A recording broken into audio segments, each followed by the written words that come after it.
Bendiciones, hermanos, le damos gracias al Señor y en esta ocasión vamos a estar trabajando con la iglesia de Tiatira, el mensaje de Jesús a la iglesia de Tiatira que se encuentra en el capítulo 2, versículos del 18 al 29. Y vamos a iniciar dando lectura al mismo. Y luego de eso vamos a trabajarlo de manera inductiva para ir comprendiendo cuál es el mensaje de Jesucristo a la iglesia de Tiatira. Y dice de la siguiente manera, dice, y escribe al ángel de la iglesia de Tiatira, el Hijo de Dios, el que tiene ojos como llama de fuego y pies semejante al bronce bruñido, dice esto. Yo conozco tus obras y amor y fe y servicio y tu paciencia y que tus obras postreras son más que las primeras, pero tengo unas pocas cosas contra ti, que toleras que esa mujer Jezabel, que se dice profetiza, enseñe, seduzca a mis siervos a fornicar y a comer cosas sacrificadas a los ídolos. Y les he dado tiempo para que se arrepientan, pero no quiere arrepentirse de su fornicación. He aquí yo la arrojo en cama y en gran tribulación a los que con ella adulteran, si no se arrepienten de la obra de ella. Y en sus hijos heriré de muerte, y todas las iglesias sabrán. Y dice de esa manera, todas las iglesias sabrán. Y en ese momento indica que yo soy el que escudriña la mente y el corazón y os daré a cada uno según vuestras obras. Pero a vosotros y a los demás que están en Tiatira, a cuantos no tienen esa doctrina y no han conocido lo que ellos llaman las profundidades de Satanás, yo os digo. No os impondré otra carga, pero lo que tenéis, retenedlo hasta que yo venga. Al que venciere y guardare mis obras hasta el fin, yo le daré autoridad sobre las naciones y las regirá con vara de hierro y serán quebrantadas como vaso de alfarero, como yo también les la he recibido de mi Padre. Y le daré la estrella de la mañana. El que tiene oído, oiga lo que el Espíritu le dice a las iglesias. Interesante esta declaración de Jesucristo a la iglesia de Tiatira. Y hay una serie de aspectos importantes que podemos notar. Vamos a hablar de la importancia comercial de la ciudad de Tiatira, como también la iglesia y sus virtudes y fallas, y la reprensión y el castigo sobre los desobedientes dentro de la iglesia y la exhortación y las promesas para aquellos que son fieles. Cuando hablamos de la ciudad de Tiatira, tenemos que tomar en consideración que esta se encontraba a una aproximación de algunas 18 millas al sureste de Pérgamo, que era en una especie de colina que estaba cerca de un valle que se extendía desde el oeste entre los ríos Hermos y Caicos al occidente de Asia Menor. Y era bien famosa por la industria del latón y el bronce. Según algunos arqueólogos que habían descubierto una moneda cuyo símbolo era de un artesano de Tiatira puliendo un yelmo de bronce que se producía en ese lugar, y una diversidad de telas teñidas de color púrpura, los cuales también habían adquirido una fama en el mercado internacional de aquel tiempo. Es bueno indicar que si usted quiere buscar referencia, puede encontrarlo en el capítulo 16, versículo 14 del libro de Hechos, donde se habla de Lidia, de una mujer judía que era residente en Tiatira, que vendía esa clase de telas en Filipos y probablemente de parte de alguna sociedad industrial judía de la ciudad en ese lugar de Tiatira. Y es bueno que conozcamos ese trasfondo de carácter comercial, para poder tener una idea de cómo era ese entorno en ese tiempo. Ahora, cuando se habla de las virtudes y fallas, tenemos que ver que no existían datos referentes a la evangelización de Tiatira, pero lo probable es que el evangelio haya llegado a esta ciudad desde Éfeso, bajo el ministerio de los 2 años que estuvo el apóstol Pablo durante esa región ahí. Y los que querían desvirtuar el documento de Apocalipsis en el segundo siglo, que estaban diciendo que esta iglesia no había existido, ahí prácticamente se cae ese argumento porque puede aquí probarse que sí, la iglesia era real y hombres como Tertuliano, que habían escrito a principios del siglo tercero y habían indicado de que habían escritores que habían dicho que esa iglesia no existía, como Cerdón y Marción, que rechazaban el documento de Apocalipsis, especialmente porque, según ellos, Tiatira no existía en los días del apóstol Juan, pero la pregunta que surge es, ¿quién puede creer las opiniones maliciosas de personas herejes que apostataron de la fe en Cristo para establecer grupos gnósticos y docetistas? Entonces, tenemos que ver que es probable que esta congregación haya desaparecido o perdido importancia con el correr del tiempo, pero por lo menos hasta finales del siglo primero había una congregación en ese lugar. Ahora, la pregunta que surge es, ¿qué razón tendría todo lo que se dice en la carta que Jesús envía al pastor de la congregación de Tiatira si no hubiera habido en Tiatira una iglesia? Es una pregunta. Entonces tenemos que ver que hay unas virtudes y desarrollo de la iglesia de Tiatira.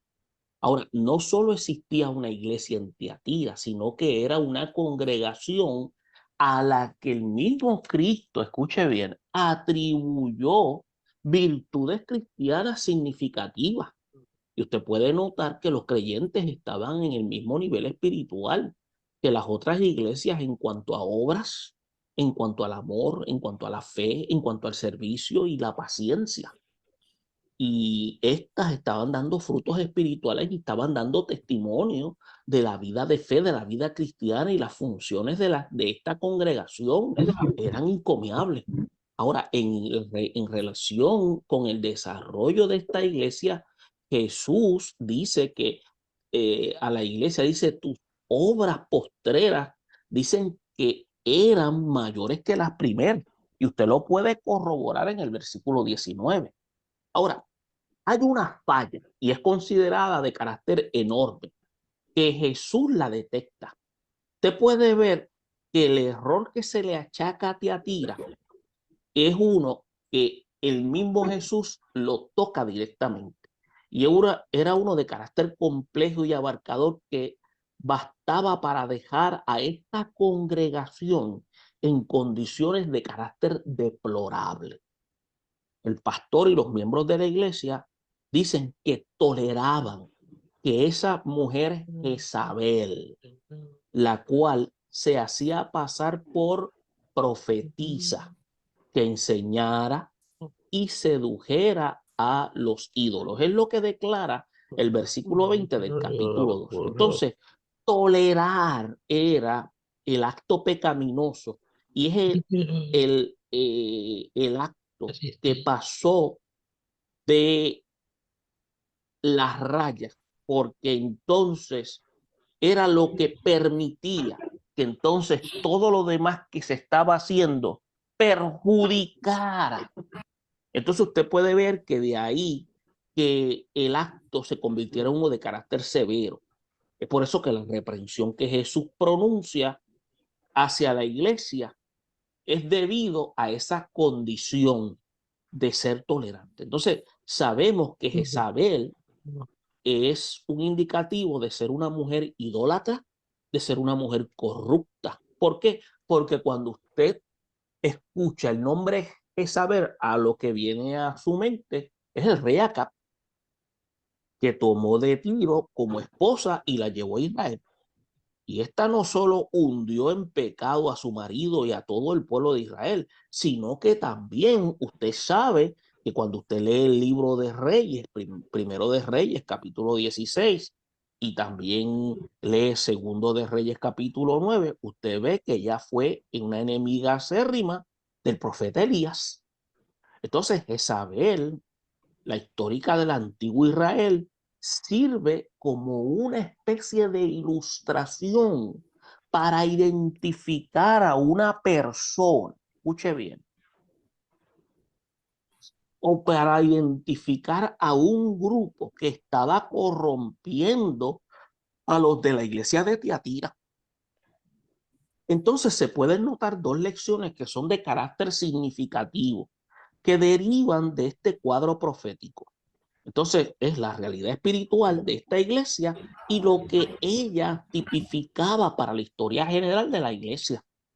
Entonces, en primer lugar, nosotros aprendemos que la iglesia de Tiatira, bajo la influencia pagana de esta mujer Jezabel, lo que hacía era que daba lugar a la inmoralidad y al deterioro espiritual, que probablemente fueron las causas de su desaparición.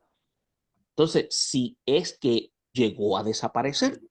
Ahora, esto mismo se convierte en lo que se llama en un mensaje preventivo a toda congregación si se le concede importancia y se da lugar a prácticas anormales que puede haber lo que se llama dentro de las congregaciones y ocurre lo que se llama una especie de derrumbe fatal y hasta de desaparición de una congregación.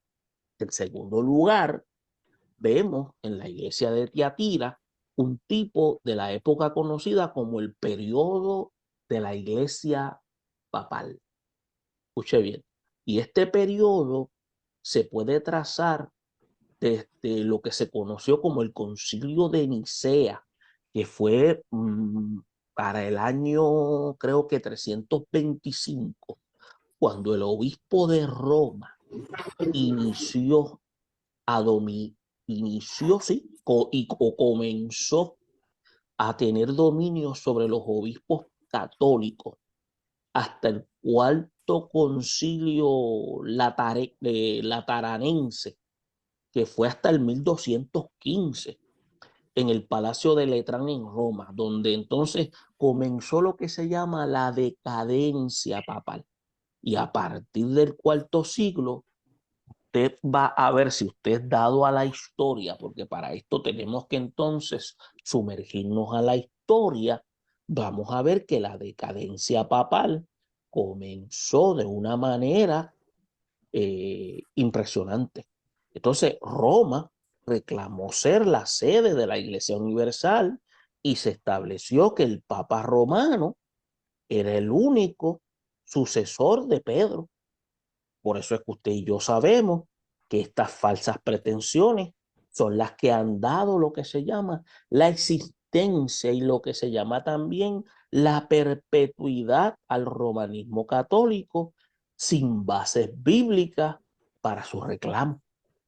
Entonces, es para que usted y yo podamos ver y entender cómo todo esto se ha ido desarrollando y cómo todo esto ha ido tomando forma en el transcurso del tiempo. Entonces, vamos a ver la reprensión y el castigo sobre los desobedientes. Pues fíjese, la corrupción amenazaba también a la iglesia de Tiatira. La maléfica influencia de Jezabel, que se podía ser una persona o una organización, podemos ver que el mensaje de Cristo se torna en una reprensión de carácter severo como también de carácter apremiante. Por eso es que usted ve en el versículo 21 donde se dice te he dado el tiempo para que te arrepientas. O, mejor dicho, te he dado tiempo para que se arrepienta, pero no quiere arrepentirse de su fornicación. Entonces, aquí el término fornicación se utiliza más bien un carácter metafórico porque usted no puede imaginarse una congregación teniendo relaciones sexuales, pero se está refiriendo al término de falta de fidelidad.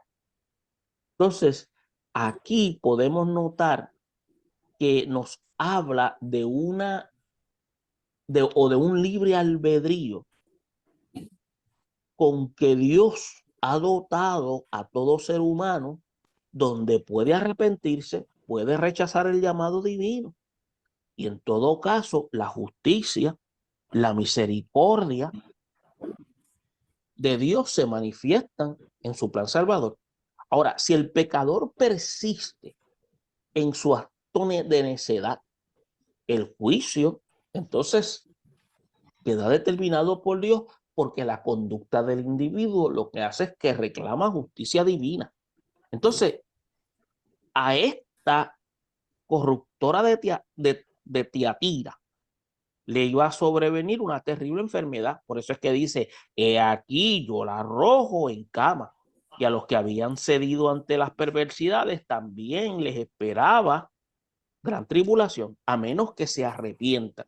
Entonces, la decisión de herir de muerte a los hijos de Jezabel enseña que el Señor es justo en juicios y es sabio en escudriñar las mentes y es sabio en escudriñar corazones, entiéndase las intenciones, tanto para castigar a los desobedientes como para recompensar a cada uno según sus obras, como dice el versículo 23.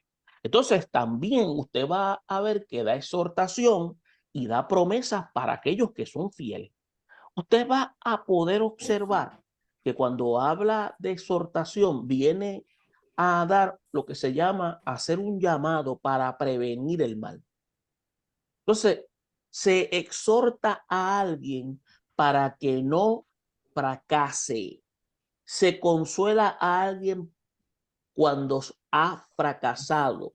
Entonces, usted va a ver que el llamado de Jesús es a vosotros y a los demás que están en Tiatira, a cuantos no tienen esa doctrina y no han conocido lo que ellos llaman las profundidades de Satanás. Entonces, eso dice el versículo 24. Entonces dice que estos estaban en peligro de ser contaminados con el pecado de los que habían caído en ruina. Esto es como lo que dijo el apóstol Pablo. El que piensa estar firme, mire que no caiga. Por eso es que usted va a ver que Jesús dice a los que aún no habían cedido ante la corrupción doctrinal, ni se habían contaminado con las prácticas satánicas, que no serían expuestos a más tentaciones que las que ya estaban enfrentando, pero debían estar firmes en lo que habían creído. Es por eso que el Señor nos somete a los suyos a peligros innecesarios. Y eso es algo que tenemos que tener bien claro. Cuando se habla de promesas, se habla a los vencedores, se les promete por parte de Cristo a una autoridad sobre las naciones, como dice el versículo 26, la cual alude a lo que se llama el privilegio que vamos a tener de reinar con él 1000 años. Entonces, en calidad de reyes, en calidad de sacerdotes. Y esto se puede ver más adelante en los capítulos 5 al 10. Capítulo 5, versículo 10. Ahora, hay otra bendición prometida a los creyentes victoriosos, es que les será dada la estrella de la mañana. Si usted y yo vamos al final del libro de Apocalipsis, nos enteramos de que Jesús dijo, yo soy la estrella resplandeciente de la mañana. Así que lo que se nos promete aquí es la presencia permanente de Cristo en nuestros corazones como lo especificó el apóstol Pedro según la carta que él escribe, su segunda carta en el capítulo 1, versículo 19. Otro aspecto importante que vamos a notar es el mensaje de Jesús a la iglesia de Sardis. La iglesia de Sardis, que la encontramos en el capítulo 3, versículo 1 al 6, dice lo siguiente: escribe al ángel de la iglesia de Sardis, el que tiene los 7 espíritus de Dios y las 7 estrellas, dice esto: yo conozco tus obras, que tienes nombre de que vives y estás muerto. Está vigilante y afirma las otras cosas que están para morir, porque no he hallado tus obras perfectas delante de Dios. Acuérdate pues de lo que has recibido y oído y guárdalo, y arrepiéntete, pues si no velas vendré sobre ti como ladrón y no sabrás a qué hora vendré sobre ti. Pero tienes unas pocas personas en Sardis que no han manchado sus vestiduras y andarán conmigo en vestiduras blancas porque son dignas. El que venciere será vestido de vestiduras blancas y no borraré su nombre del libro de la vida. Y confesaré su nombre delante de mi Padre y delante de sus ángeles. El que tiene oído, oiga lo que el Espíritu dice a las iglesias. Y vamos a ver algo interesante. Jesús se presenta con su autoridad suprema ante Sardis. Vamos a ver las severas reprensiones. Vamos a ver la única esperanza para la iglesia de Sardis y las promesas divinas a los vencedores.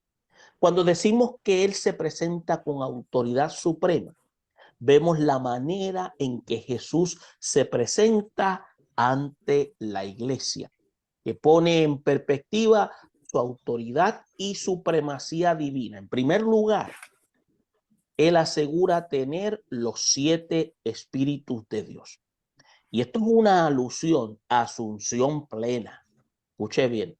Y lo habíamos explicado en los versículos 1 al 4, en la mención de los 7 espíritus de Dios, en la cual significa que reúnen toda la plenitud del Espíritu Santo como habita en Cristo, en lo que se conoce como la pleroma de Dios, según Colosenses 1:9. Entonces, en segundo lugar, Jesús se identifica como el que tiene las 7 estrellas, que son los ángeles de las 7 iglesias, con lo cual se hace referencia a la plenitud y autoridad pastoral investida en Jesús, como él lo señala en el capítulo 1, versículo 20. Por si acaso no nos acordamos, recuerden que cuando hablamos de los 7 espíritus, estamos hablando de símbolos de plenitud y perfección. ¿Cuáles son ellos? ¿Se acuerdan? Estamos hablando del espíritu de Jehová, espíritu de sabiduría, espíritu de inteligencia, espíritu de consejo, espíritu de poder, espíritu de conocimiento, espíritu de temor de Jehová. Entonces, estamos viendo que todos estos se manifiestan y es por eso que debemos tenerlo claro en el proceso. ¿Por qué? Porque Él los hace referente durante esta declaración en la iglesia de Sardis y lo hace claro. Y ahí es donde nosotros podemos ver esa mirada escrutadora de parte de Jesús ante la iglesia de Sardis. Y es por eso que podemos ver que en esta carta él empieza declarando estas características que son parte de él. Y como habíamos dicho, que éstas se hacen ya declaradas en el versículo 4 del capítulo 1 de estos 7 espíritus, donde reúnen toda la plenitud del Espíritu Santo que habitan en Cristo Jesús. También queremos señalar que es donde en esta carta empieza estas severas reprensiones. Y tenemos que ver que hay una diferencia de entre las otras boletines informativos o cartas de Jesús que hayamos analizado. Esta de la iglesia de Sardis no empieza dando elogios. Y es importante que tengamos claro eso para la iglesia de Sardis, ni con un análisis de virtudes. Al contrario, es un solo versículo, si se pudiera decir, que se presenta Cristo con expresiones que patentizan su señorío y con una forma bien significativa, dando lo que se llama reprimenda, que pone en evidencia la condición deteriorada, la condición espiritual de la iglesia de Sardis. La terrible expresión tiene nombre de que vives y estás muerto, como dice el versículo 1. Entonces, eso recuerda lo que Pablo había escrito acerca de una mujer que vive en una vida desordenada, que se entrega a los placeres de la carne, pero por lo tanto viviendo está muerta. Entonces, en lo que a la iglesia se refiere, esta terrible actitud es de reproche, pues puede estar denunciando ese estado de formalismo religioso y las apariencias en que se cae a veces tratando de lucir una espiritualidad que no posee. Y esto puede engañar a las personas, pero no engañar a Jesucristo. Él no se impresiona con ritos, con ceremonias, con prácticas programadas. Jesús conoce las intenciones de nuestros corazones y detecta el verdadero estado espiritual de nosotros como iglesia. Entonces le presenta cuál es la única esperanza para la iglesia de Sardis. Dice que por la gracia de Dios, el llamado divino al arrepentimiento, usted va a ver aquí que nunca llega tarde. A pesar del deplorable estado espiritual de la iglesia, hizo necesario que Cristo le hiciera un llamado de forma urgente en esta carta o boletín informativo que aunque era breve, pero estaba condensado con información poderosa, dándole órdenes específicas. Número 1, vigilar y evitar un estado de atrofia espiritual. Segundo, recordar y revivir lo que había recibido de Dios. Y cuando le dice vigilar y evitar un estado de atrofia espiritual. Por eso es que cuando en el versículo 2 le dice, sé vigilante y afirma las otras cosas que están para morir, significaba que los creyentes no estaban aplicando a su vida el principio de la vigilancia que había Jesús establecido cuando le dijo a los discípulos, velad y orad para que no entréis en tentación. Mateo 26:41.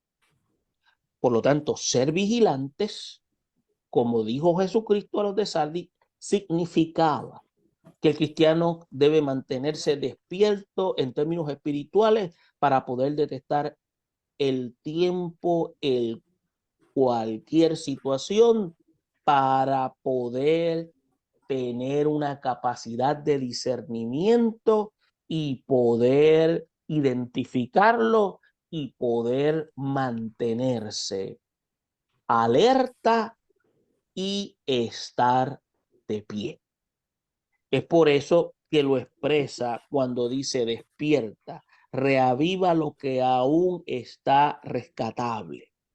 Y esta expresión usted la puede encontrar si no me equivoco, en la versión nueva, en la nueva versión internacional. Ahora, Hay dos sensores infalibles en la vida cristiana. Es la enseñanza de la palabra y la dirección del Espíritu Santo.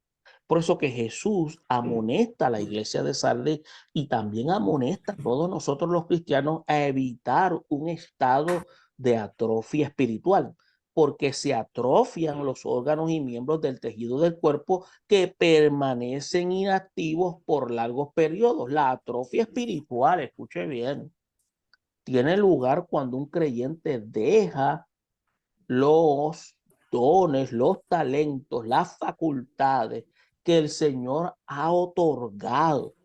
Por lo tanto, Jesús exhorta que los creyentes de Sardis y a los de todo lugar afirmen y ejerciten las otras cosas que están para morir.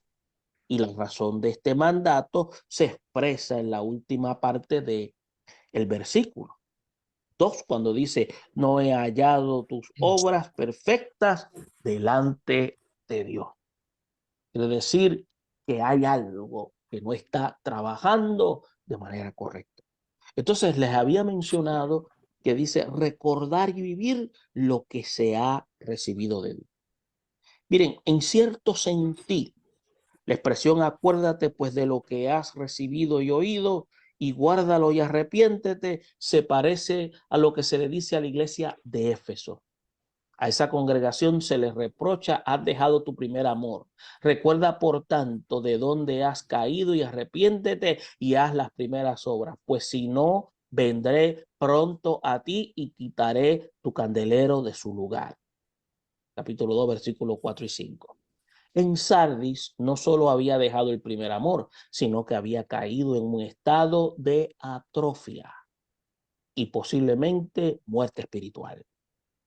Lo único que le quedaba por hacer a estos creyentes, si querían ser restaurados, era recordar lo que había recibido y oído de parte del Señor a fin de obedecer a Dios.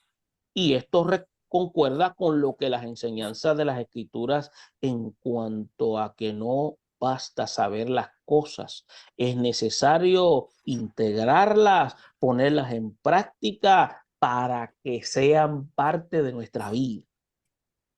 ¿Se da cuenta?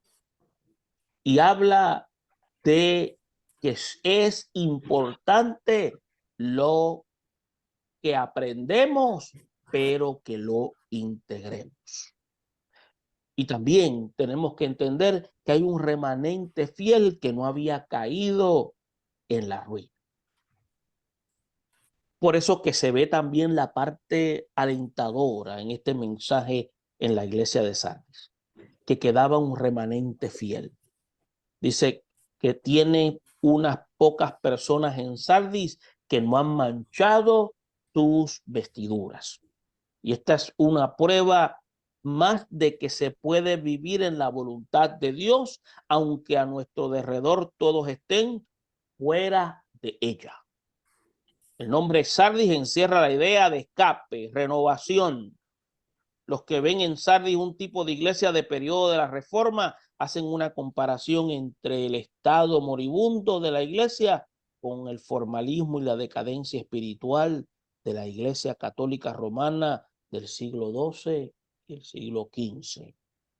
¿Sabe? Durante esos últimos siglos, el oscurantismo de la Edad Media, el romanticismo católico alcanzó la cumbre del poder papal y mantuvo sus terribles garras encarnadas en todos los círculos de la humanidad. Luego llegó lo que se llama el amanecer de un despertamiento espiritual y muchos frentes. Surgieron líderes como Wycliffe, Hus, Lutero, cuyos esfuerzos condujeron al cristianismo a una reforma en el siglo XVI. Así que en medio de la crisis de una religión muerta, surge lo que se llama un avivamiento basado en la palabra de Dios y la gracia salvadora de Cristo. Es por eso que las promesas divinas a los vencedores de Sardis, podríamos decir y podríamos destacar por lo menos 4 promesas. andarán con Cristo, vestirán ropas blancas, su nombre no será borrado y su nombre será leído delante del Padre. Cuando se habla de andar con Cristo, es la promesa de Jesús a los fieles que adorarán conmigo en vestiduras blancas porque son dignas. Sea que se aplique en el remanente fiel de Sardi, a los valientes cristianos de la Reforma o a los que sean fieles en Cristo hasta la muerte. Y cuando dicen que vestirán ropas blancas, se refiere al que permanezca fiel. Será vestido de vestiduras blancas. Quiere decir a todo creyente que se mantenga fiel hasta el día final. Cuando dice que su nombre no será borrado, un libro en el cual aparecen los nombres de los que creen en Dios y viven por Él, se menciona desde muy temprano en las Escrituras. Tenemos que ver que Jesús hace el remanente fiel de Sardi, así como todos los que le son fieles hasta el fin, contiene otra gran verdad. Tenemos que darnos cuenta que lo opuesto a esta promesa condicional de Jesús nos indica que si alguno que ha sido escrito en el libro mencionado no le es fiel, su nombre será borrado. Y cuando dice que su nombre será leído delante del Padre, Jesús había hecho esta promesa a los que den testimonio de Él en el mundo. Dice, a cualquiera pues que me confiese delante de los hombres, yo también le confesaré delante de mi Padre. Ahora es interesante ver el mensaje de Jesús a la iglesia de Filadelfia. Cuando dice en el versículo 7 al 13 del capítulo 3 de Apocalipsis, escribe al ángel de la iglesia, Filadelfia. Esto dice el santo, el verdadero, el que tiene la llave de David, el que abre y ninguno cierra y cierra y ninguno abre. Yo conozco tus obras. He aquí he puesto delante de ti una puerta abierta, la cual nadie puede cerrar. Porque aunque tienes poca fuerza, has guardado mi palabra y no has negado mi nombre. He aquí yo te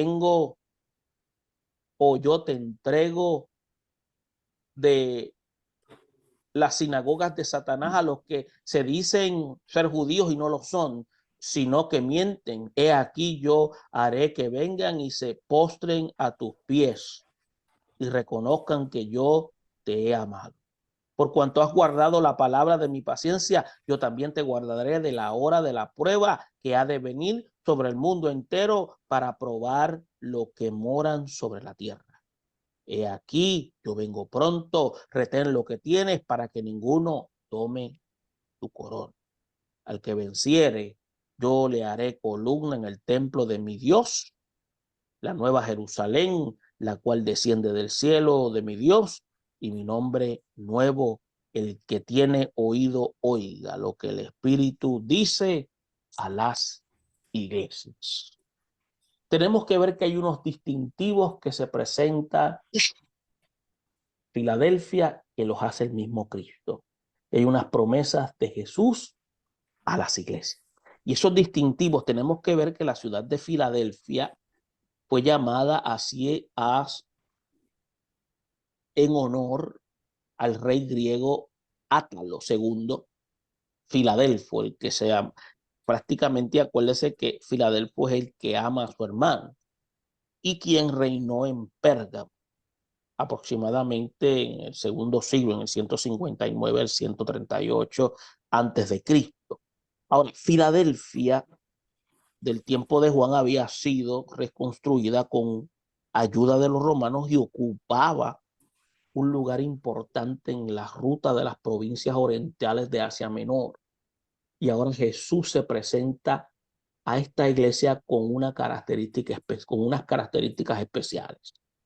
Se presenta con su divinidad y su autoridad. Porque su divinidad, él se revela ante esta iglesia como el santo y verdadero. Estos títulos hacen énfasis en su divinidad, lo cual lo distingue de todo hombre y muy especialmente de los falsos mentirosos y enemigos. La iglesia de Filadelfia, que se decían ser judíos, pero no lo eran. Jesús no solo absolutamente santo y perfecto, es también verdadero, por lo que era exactamente todo lo prometido, como decían los profetas. Y cuando dice autoridad, la persecución contra la iglesia de Filadelfia venía mayormente por parte de los judíos. Por eso Jesús se presenta frente a ellos como el que tiene la llave de David, el que abre y ninguno cierra, cierra y ninguno abre, como dice el versículo 7. Y aquí Jesús se aplicó la profecía del profeta Isaías que dice: y pondré la llave de la casa de David sobre su hombro y abrirá y nadie cerrará y cerrará y nadie abrirá. Entonces, esta profecía mesiánica nos habla de la autoridad absoluta que Jesús ejerce sobre la iglesia y también se refiere al dominio total que él tendrá en el reino milenial. Por eso es que las promesas de Jesús a la iglesia de Filadelfia, por eso podemos ver lo interesante, observar que es la única carta que no contiene reproches ni reprimendas. Al contrario, desde el principio podemos observar de las oportunidades que Jesús le brinda a la iglesia de Filadelfia. Abrir las puertas para la evangelización y las misiones,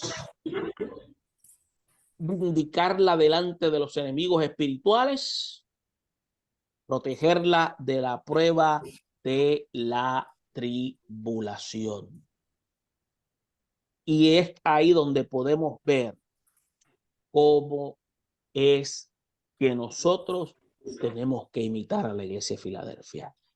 Cuando dice abrir las puertas para la evangelización y las misiones, le aseguró a la iglesia de Filadelfia haber guardado y obedecido la palabra de Dios y no haber negado el nombre de Cristo a pesar de sus persecuciones y pruebas.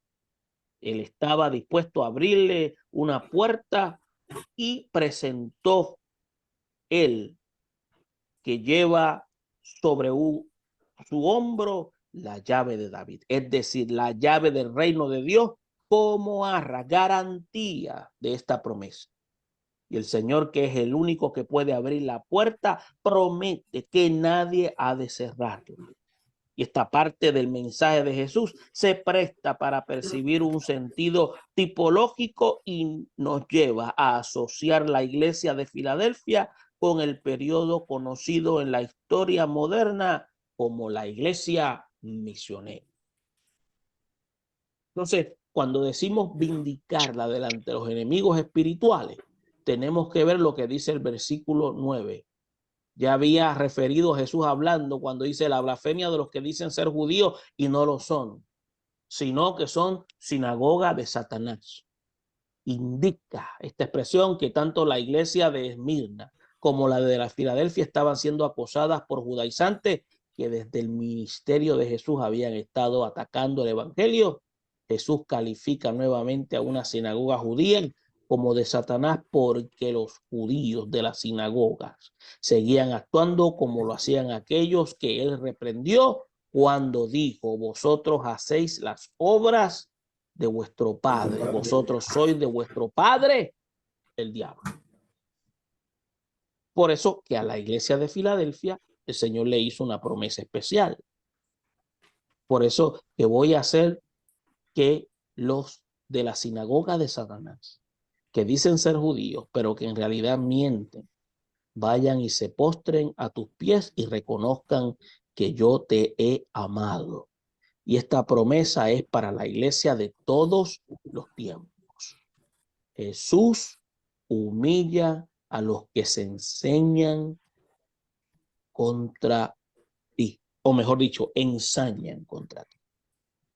Entonces, cuando le dice protegerla de la prueba de la tribulación, nosotros creemos que Filadelfia tipifica a la iglesia fiel de los últimos días. Tenemos que reconocer las promesas de Apocalipsis 3:10 como una profecía de que la iglesia será arrebatada antes de la tribulación.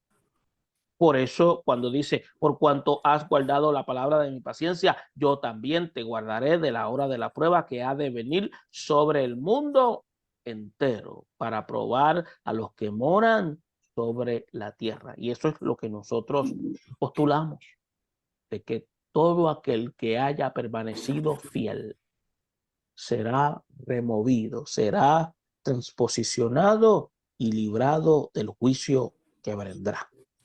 Por eso es que tenemos que reconocer que existen numerosos intérpretes con relación a la postura del arrebatamiento de la iglesia y podría darse a la mitad de la semana de la tribulación, pero nosotros creemos que se dará antes. Ahora, es importante que tengamos claro esa postura. Y ahora hablamos de el mensaje de Jesús a la iglesia de la Odisea, como dice el capítulo 3 del 14 al 22. Y dice lo siguiente. Escribe al ángel de la iglesia en la Odisea.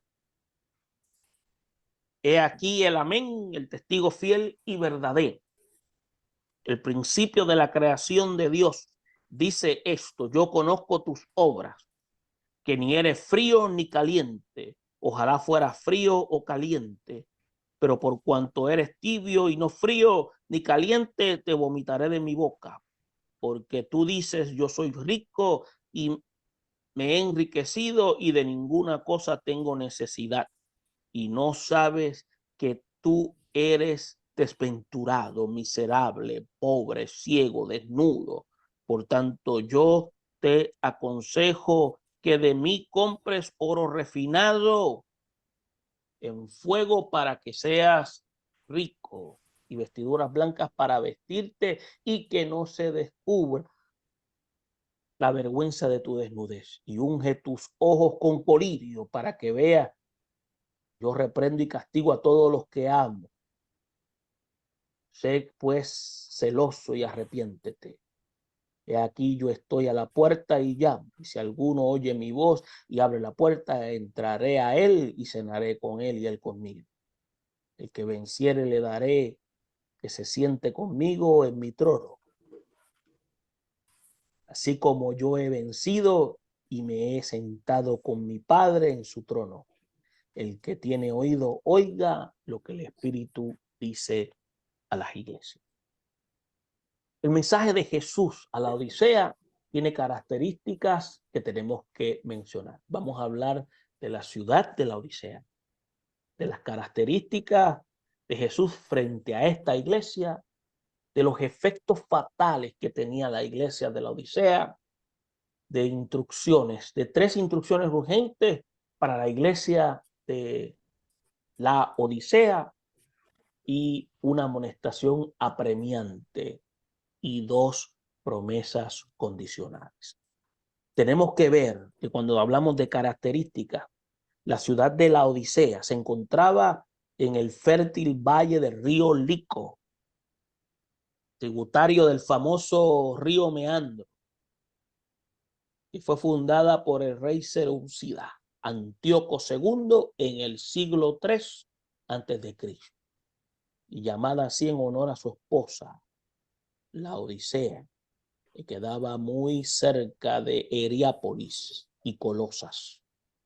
Y debido a su ubicación, lo fértil de su tierra y sus campos que eran propicios para la crianza de ovejas y su industria de la lana negra, y era una ciudad que alcanzó un lugar que era predominante en el mundo del comercio en Frigia y en Asia Menor.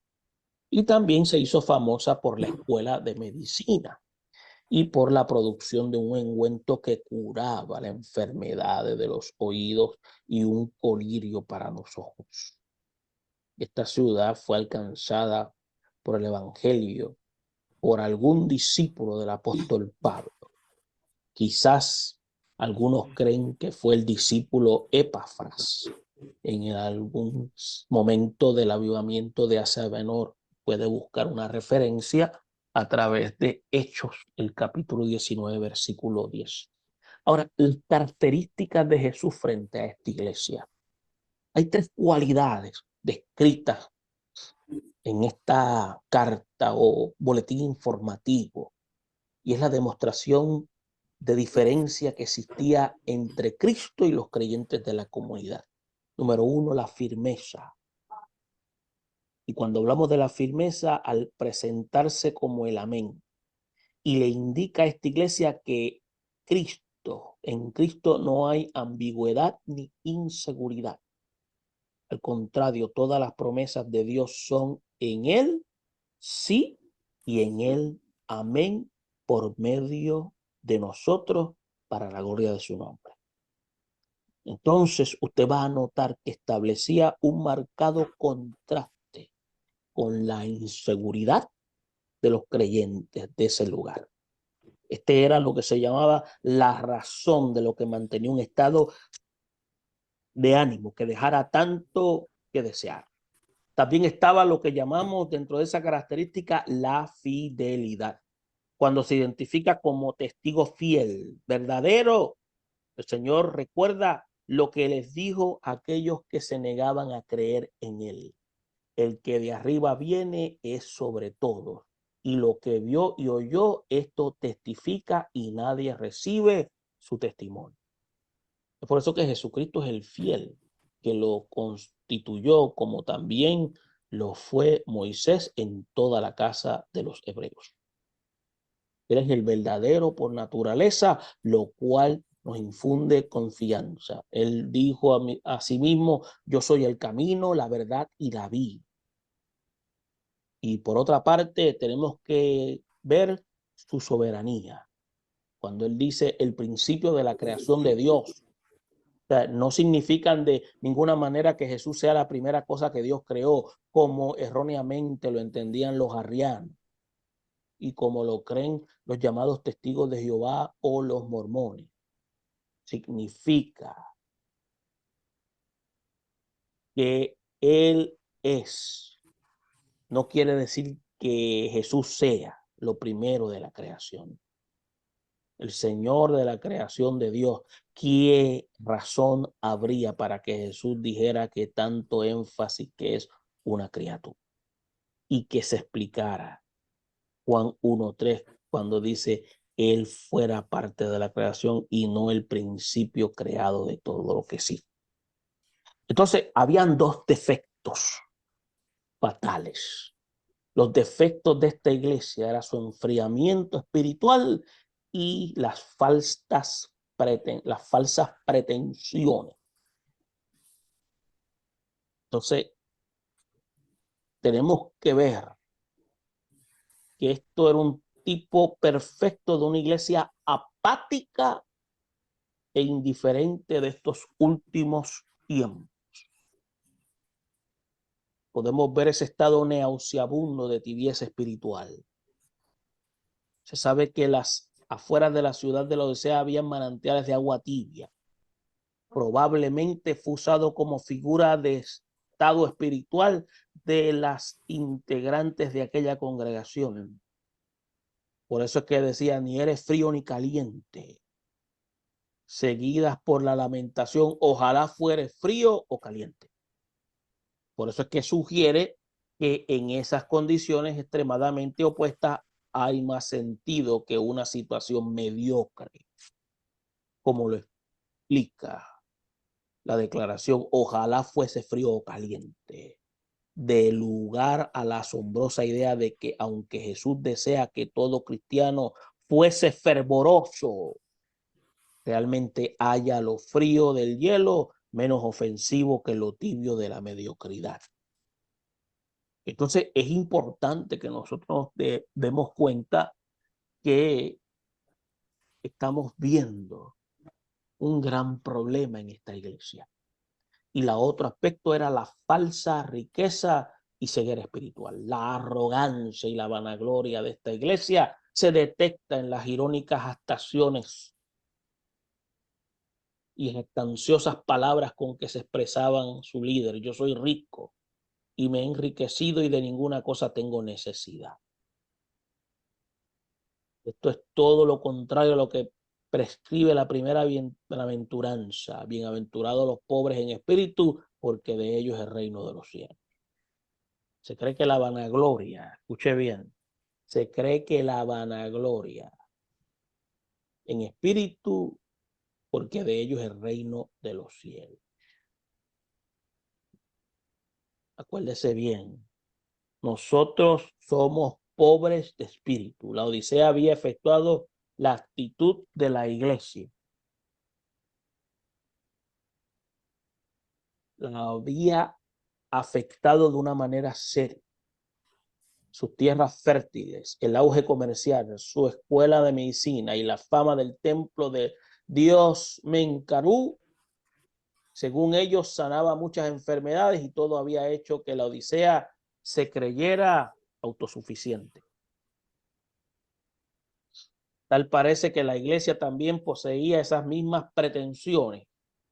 Jesús le dice, ¿no sabéis que tú eres desventurado, eres miserable, pobre, ciego, desnudo?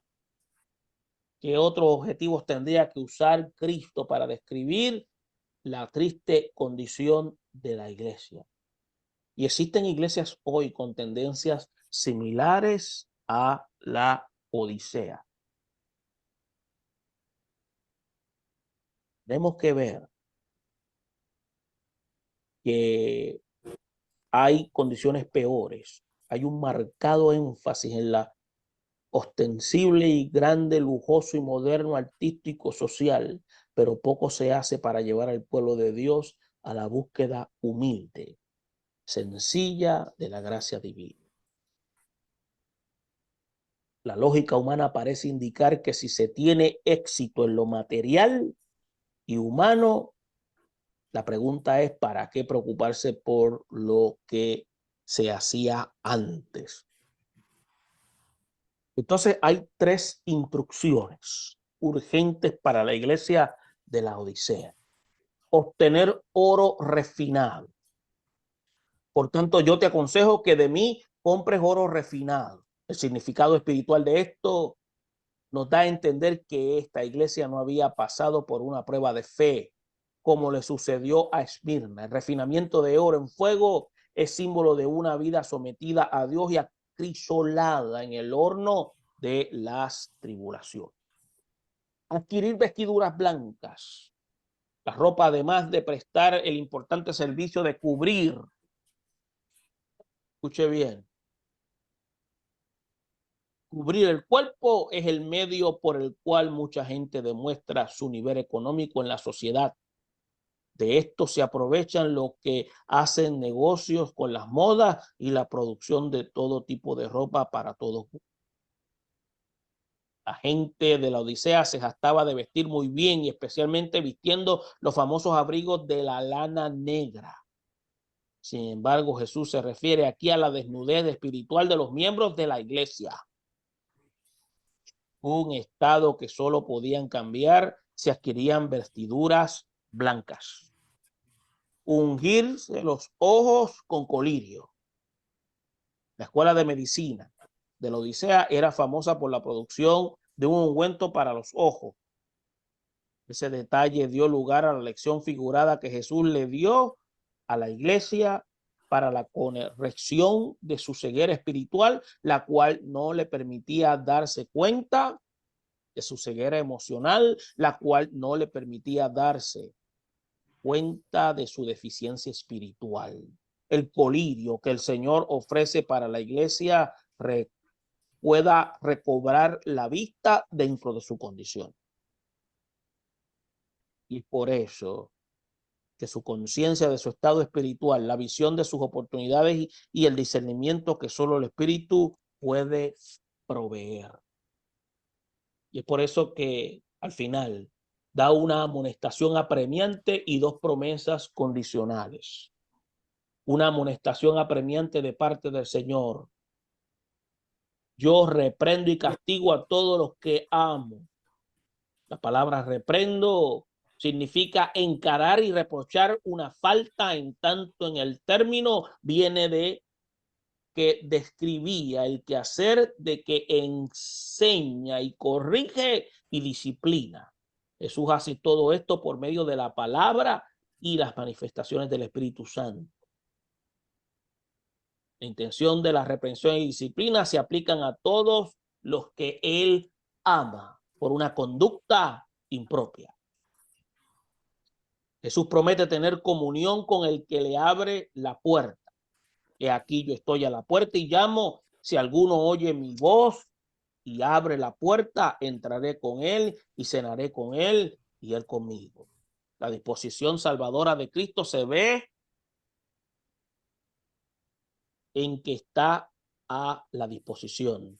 Aquí hay detalles importantes. Primero, él llama, espera. Segundo, el ser humano posee la capacidad de oír el llamamiento divino y responder a él. Por eso que la comunión que Jesús anhela tener con el creyente se da en fases. La primera se ve en la expresión de entrar a él. La segunda denota comunión íntima, cenar con él.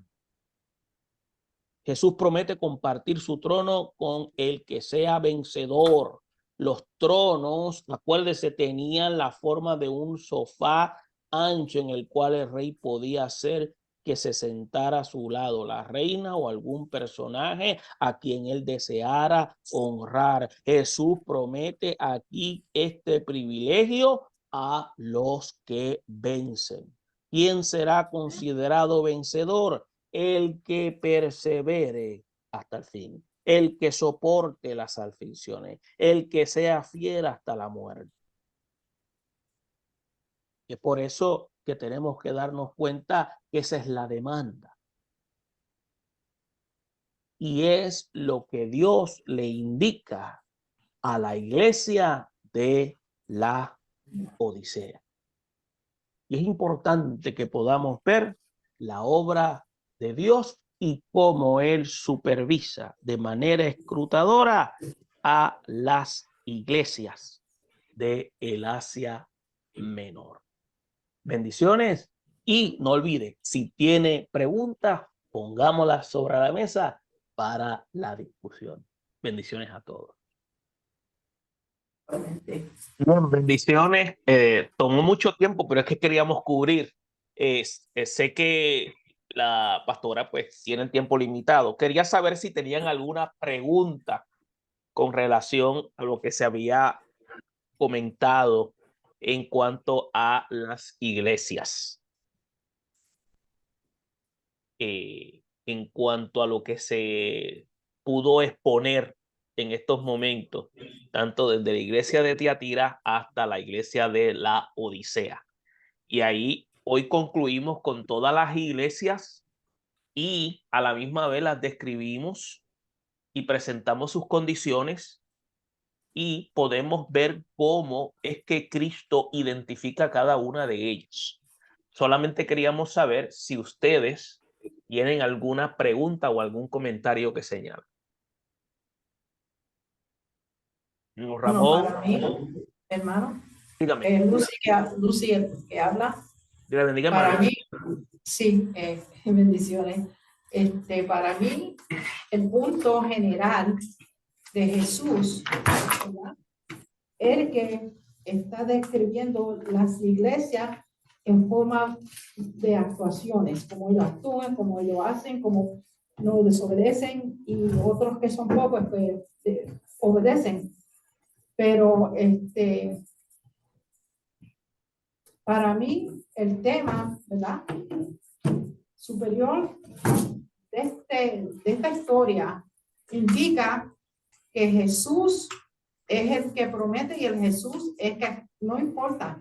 Él tiene una característica, ¿cómo se dice? Característica, sí, que es el amor y él perdona. Y si no es por ese arrepentimiento, estuviéramos fritos, como decir, ¿verdad? pero por ese amor que él tiene para todos nosotros, porque él ama a los buenos y él ama a los malos, pero también él castiga, y el castigo no es como nada más de darte como con una chancleta a las nalgas, ¿ok? Es severo. Si vamos a hacer lo que hacemos hasta el final, como él quiere que hagamos, ¿verdad?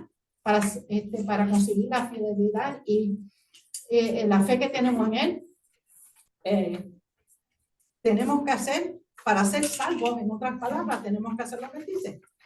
Déjeme decirle, o sea, lo que estamos viendo aquí en el libro de Revelaciones, en estas declaraciones del mismo Jesús, son las observaciones de él mismo del comportamiento de la iglesia. O sea, estos comportamientos se tienen que ver también dentro de un marco individual. Dentro de la iglesia podemos encontrar que pueden haber individuos, incluyéndonos nosotros, que podamos estar teniendo un tipo de comportamiento similar. Y Jesús, a través de esta declaración aquí, hace ver que ya de antemano él anticipa que estos son característicos, comportamientos que necesitan ser ya arreglados, y él ya da lo que se llama la solución para que estos sean ya arreglados. ¿Por qué? Porque él es el sumo sacerdote, el cual supervisa constantemente el comportamiento de la iglesia. Por lo tanto, este comportar de la iglesia es uno donde el cual le exige a la misma una vida de fidelidad, aunque la iglesia no es perfecta, pero demanda de ella obediencia. Y es importante. ¿Algún otro comentario que quieran hacer, o alguna pregunta? Entonces van a notar que la única iglesia donde no se encuentra reproche es la iglesia de Filadelfia. Filadelfia no era perfecta, pero Filadelfia, lo que se puede observar es que era obediente y sobre todo mantuvo fidelidad. Y Filadelfia constituye ser la iglesia ejemplo, la cual nosotros debemos emular en tiempos en los cuales estamos viviendo. Dios demanda que aprendamos a ser fieles en medio de tiempos adversos que estamos viviendo. No ser atraídos por las ofertas que pueda traer el mundo o el medio, que trata entonces de distraernos para desconectarnos de nuestra relación con Dios. ¿Alguna pregunta? Porque ya el tiempo está limitado, y tomé mucho tiempo en darle explicación, porque déjeme decirle, desde el capítulo 1 hasta este capítulo que cubrimos, estábamos hablando de la iglesia. Ya desde la próxima semana, Dios mediante, vamos a entrar trabajando con relación, déjeme darle un anticipo, vamos a estar trabajando con el capítulo 4 hasta el capítulo 19 con relación a lo que compete a la tribulación. Quiere decir que ya la iglesia no va a estar presente. Es ahí donde en nuestra postura nosotros sostenemos que ya la iglesia no está. Ya la iglesia ha sido levantada.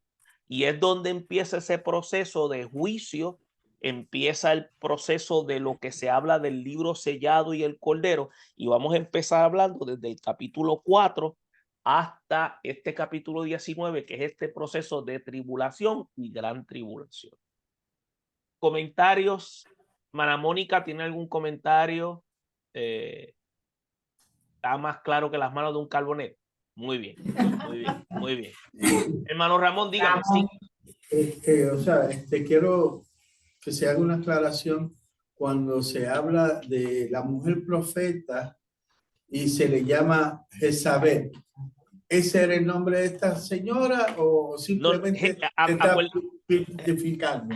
No, se utiliza como un elemento de representación, como yo había indicado anteriormente, porque Jezabel simboliza también lo que representa el término de lo que es lo mundano, lo que es lo pagano, lo que es contrario a lo establecido por Dios. Por eso es que vamos a buscar aquí, cuando estuvimos hablando con relación a ello, y vuelvo y te lo voy a, a, a, a, a traer a colación, La iglesia de porque Tiatira. acuérdate que en el libro de Apocalipsis se usa mucho el elemento del simbolismo para hacer un elemento de comparativa. Y es importante que se tenga claro qué es lo que significa. Cuando dice aquí, dice, en la iglesia de Tiatira, que una de las fallas que tenía, que se detectó, y déjame, cuando dice, pero tengo unas pocas cosas contra ti, que toleras que esa mujer Jezabel, que se dice profetiza, enseñe y seduzca a mi siervo a fornicar y comer cosas sacrificadas a los ídolos. Ahora bien, tenemos que ver que había un error que se le achaca a Tiatira, pero este era uno de carácter abarcador, que bastaba con dejar a la congregación en condiciones deplorables.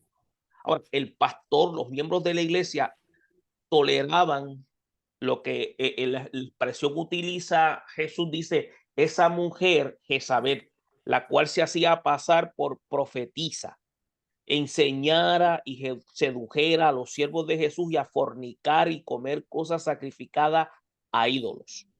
Cuando se habla de tolerar el pecado, porque eso era una característica que tenía esta, esta iglesia, hay que ver que había una persona que tenía estas características, que aunque ejercía una función dentro de la comunidad de fe, estaba siendo como esa mujer del Antiguo Testamento.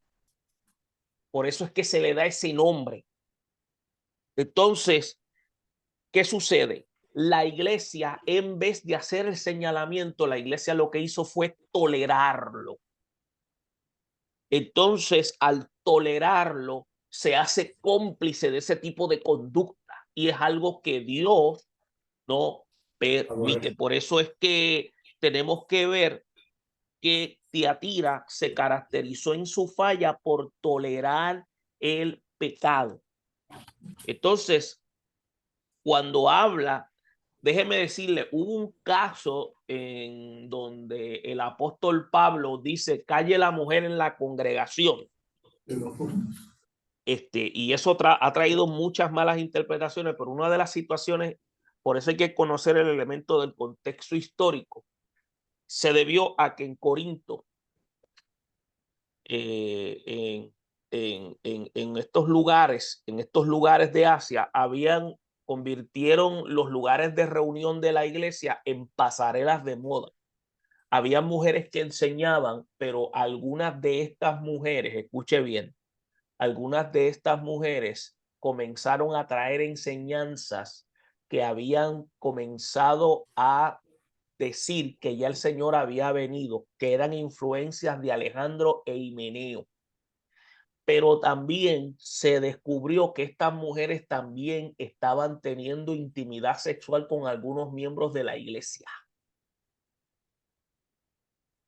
Por eso es que el apóstol Pablo le dice, en este caso, si no me equivoco, fue a los de Éfeso, no a los de Corinto, le dice a Timoteo, mira, que se mantengan, que callen. ¿Por qué callen?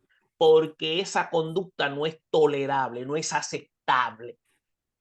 No le está diciendo que no ejerzan, pero en este caso las detiene porque no pueden ejercer una función porque están en pecado. Entonces, esas mujeres, porque había un problema en la conducta helénica. Helénica quiere decir griega. Quiere decir, los griegos pensaban que ellos podían seguir al Señor y seguir teniendo vida bacanal. Por eso que algunos cristianos pensaban tener mujeres, pensaban tener su esposa y pensaban tener amante. Y el apóstol Pablo dijo, no, no, no, time out, eso no es así. En el Señor tú no puedes tener amante, no puedes tener concubina. tienes esposa, pero ya no puedes tener amante ni puedes tener concubina, porque había una filosofía que decía las amantes para el placer, las concubinas para pasar el rato y la esposa para tener hijos. Y eso era una filosofía que había en aquel tiempo. Cuando el evangelio es llevado, el apóstol Pablo rompe con ese esquema. Y muchos cristianos griegos querían seguir viviendo con ese tipo de costumbres. Entonces, ¿qué sucede? En este caso tenemos que ver que aunque la iglesia está en proceso de desarrollo y crecimiento, también habían ciertas influencias donde algunas mujeres, en este caso fueron mujeres, si hubiesen sido hombres, Pablo también hubiese mandado a Timoteo a que los corrigiera. Les llamó la atención y les manda en esta ocasión a estas mujeres a que se sienten como acto disciplinario, porque están contrarios a lo establecido dentro del orden divino y están cometiendo pecado, porque obviamente está haciéndole daño a la obra. Esa era la razón, no era que la mujer calle en la congregación porque el hombre es el que manda, no, eso no se refiere, el pasaje no se refiere a eso. Ni que la mujer se va a salvar pariendo hijos. Eso se va a explicar más adelante. Un día cuando tengamos tiempo yo le voy a explicar qué es lo que quiere decir eso. Porque la palabra ahí cuando dice salvar ahí no, en el griego no se refiere a salvar el alma, sino se refiere a un estado de regeneración del ser. Por eso la palabra griega que aparece ahí no es la palabra salvación, es otra palabra que aparece en el griego. Por eso es que el apóstol Pablo, a través del joven Timoteo, le exhorta a que fuese de carácter fuerte en cuanto a este tipo de conducta que no se podía tolerar. En este caso aquí vemos a Jesús donde hay un tipo de conducta que es casi similar, donde hay líderes que están siendo seducidos. Acuérdese que Asia Menor también son conductas helénicas y necesitan entonces detenerlo. ¿Qué quiere dejar saber Jesús? Que él está mirando a través de su ojo omnisciente, mirada escrutadora, que él no está dejando pasar por alto todo lo que está pasando ahí. Y si no hay un acto de arrepentimiento, eso va a traer consecuencias a deterioro espiritual. Por lo tanto, le está diciendo, no se puede permitir, no se puede tolerar. Entonces, utiliza el término Jezabel porque Jezabel es un ejemplo de estado de deterioro, de inmoralidad, de sensualidad a un punto que puede llevar a un individuo cristiano a un decaimiento espiritual a lo más bajo. Por eso es que a Jezabel, cuando se juntó con Acab, llevaron al pueblo de Israel a su más bajo nivel de relación con Dios. Y esto se utiliza aquí como para dar a entender la condición idolátrica corrupta de la misma manera que estuvo como el pueblo de Israel en el tiempo del Antiguo Testamento.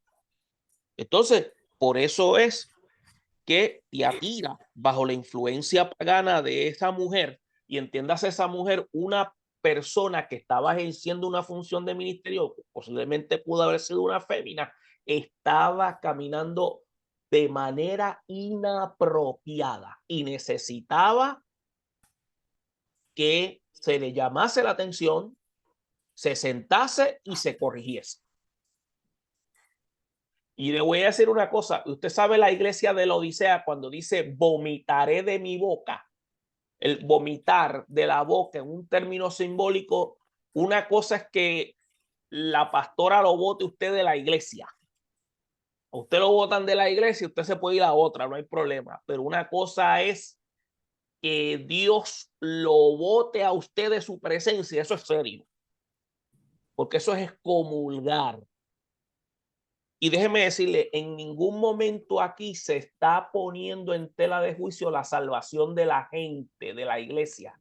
lo que se está poniendo es la condición espiritual. Por lo tanto, Jesús está velando constantemente que cada uno procure ser fiel y está viendo la condición espiritual de cada iglesia y le está diciendo lo que tienen que hacer.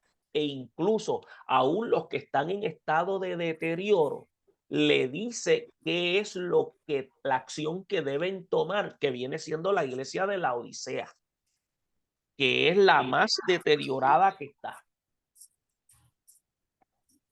Yo tengo mis posturas en cuanto a los elementos de la salvación. Una persona que viene a Cristo, la salvación es algo, usted no tiene que luchar por la salvación porque ya Cristo luchó por ella. El trabajo que usted tiene es cuidar esa salvación, y usted la cuida con una vida de comunión para que esa salvación no sea deteriorada, para que no experimente lo que estas iglesias en aquel periodo Jesús las identificó. Acuérdense que nuestras obras van a ser probadas y esas obras van a determinar si lo que hicimos fue para agradar a Dios o para agradar a nosotros mismos o para nuestro propio beneficio. No es que nos vayamos a perder. Yo no estoy diciendo que salvo siempre es salvo, pero hay creyentes que todavía dentro de la iglesia están batallando por la salvación como si la salvación fuera algo frágil. La salvación no es frágil. El sacrificio de Cristo es un sacrificio sólido. Lo que sucede es que la demanda de Dios es que nosotros seamos fieles. Esa es la demanda de Dios, para que no haya deterioro espiritual en nuestra vida. Por eso es que hay cristianos que tienen vidas mediocres. Son salvos, pero tienen vidas mediocres. Son salvos, pero siempre dan traspiés en la vida, porque no obedecen la palabra de Dios, y al no obedecer la palabra de Dios, pues obviamente van a recibir golpes por su desobediencia, porque en el momento en que decidieron seguir a Cristo, ya decidieron que Cristo sea su amo, pero quieren seguir andando en lo mejor de los dos mundos, y no se puede ser así. Nosotros tenemos que aprender a tener vida de devoción y seguir el ejemplo bíblico y ver en la palabra del Señor que hubo una iglesia que, a pesar de que no era perfecta, era fiel, y era Filadelfia. Nosotros podemos ser como la iglesia de Filadelfia, con todas nuestras imperfecciones. Hermano Ramón, le contesté la pregunta. 100%. Gracias, gracias. Porque ahí Jezabel, hermano Ramón, se refiere a una conducta de una persona. ¿Algún otro comentario? Pues estamos más claros que las manos de un pregonero. Ya la semana que viene vamos a estar entrando a los sellos. Ya cubrimos las iglesias y vemos que ya no se va a mencionar más la iglesia. Queda a entender que ya la iglesia jugó el papel de proclamación, y ya la iglesia ya no va a estar en este proceso donde se ha de manifestar juicio. Por eso es que el libro de Apocalipsis se lleva a cabo de tres partes. Una es la declaración de Cristo hacia la iglesia. La segunda parte es la tribulación, con la tribulación y la gran tribulación. Y la tercera parte viene siendo el milenio y la eternidad. Vamos a entrar a la parte de la tribulación y la gran tribulación, que posiblemente hoy tengan preguntas. Pastora, le dejo a usted. Quería hacerle señalamientos. Yo voy a salir este viernes, voy a estar de viaje, pero voy a dejar un grabado, por lo menos algún capítulo. Se lo voy a enviar para que lo escuchen, Yo voy a tratar de conectarme, yo voy a estar en Tennessee. Ok. Te voy a enviar el email de mi trabajo a lo que arreglo la otra computadora. Ok, muy bien. Esta computadora no me coge el personal.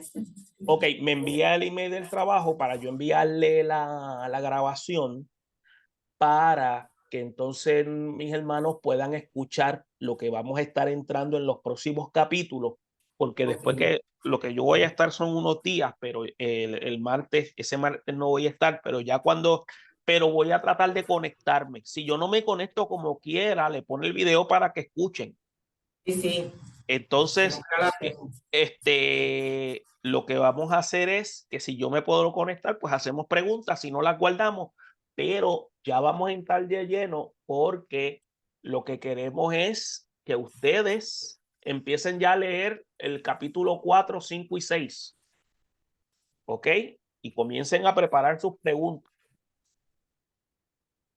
Pero esperamos que esta sección ya la hemos grabado y yo la estoy compartiendo también en una de las páginas que yo tengo y muchas personas, ya casi más de 85 personas la ven y les gusta.